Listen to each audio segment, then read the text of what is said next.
Every monster you've ever feared, from the mythical to the mundane, is a direct echo of societal panic. We're not just telling ghost stories here, we're dissecting the very essence of human fear through the eyes of folklore's most iconic beasts.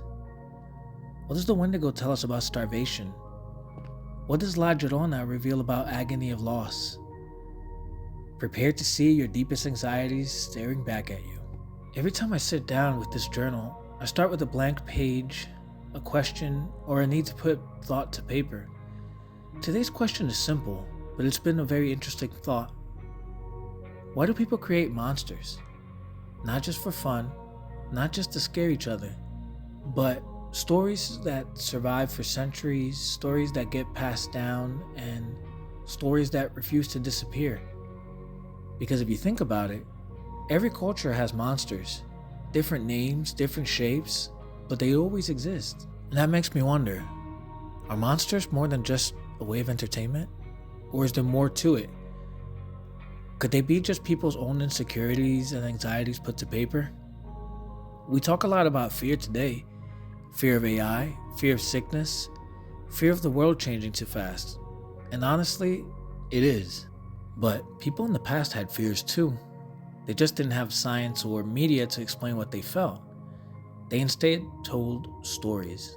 And sometimes those stories had monsters in them. Hey, what's a story without a villain?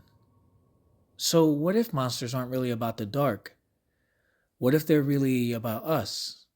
One story that really got to me and stayed with me is the Wendigo. The Wendigo comes from indigenous folklore in regions where winters were harsh and food could become scarce.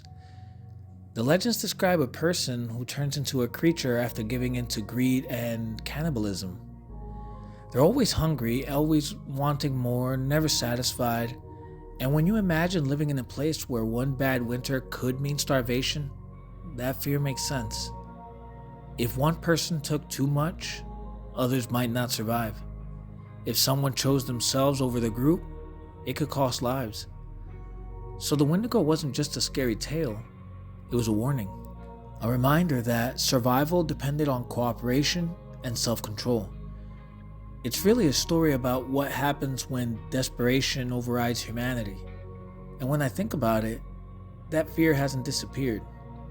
We still worry about resources, we still worry about the future, we still worry about not having enough. The setting changed, but the feeling stayed the same. Is that really though the thought behind it? Is that really what they meant? Or maybe something darker happened? You don't have to look too far in the news to see the potential people have for evil. Did something happen long ago that sparked the imagination of whoever created this monster? After all, monsters don't need to have fangs and look like, well, monsters. Sometimes people can be the worst monsters of all. Then there's La Llorona, the weeping woman. Her story is about a mother who, in a moment of despair or rage, loses her children and spends an eternity crying for them. It's often told like a horror story, but when you really listen, it's heartbreaking, because underneath it is something deeply human. Grief and regret. The fear of making a mistake. The fear of making or doing something you can't undo. Something which has no explanation. In many societies, especially in the past, women were judged harshly, particularly mothers. Reputation mattered. Choices carried consequences. So this legend carried emotional weight. It reflected guilt, loss, and societal pressure. It also served as a practical warning, a warning to children to stay away from rivers and lakes. At least that's my thought on it. A ghost story, but also a lesson wrapped in emotion. Is imagination really all it takes for such a ghost? Again, what tragic event could have filled this person's mind to come up with such a tale? Is imagination really all it takes to come up with such a ghost? It doesn't take much digging to see that people in despair have done similar evil acts. I wonder if this one was rooted in truth. When I look at these stories together, a pattern starts to appear. These monsters weren't random. They didn't just come from nowhere. They came from real fears. fear of hunger, fear of loss, fear of isolation, fear of regret.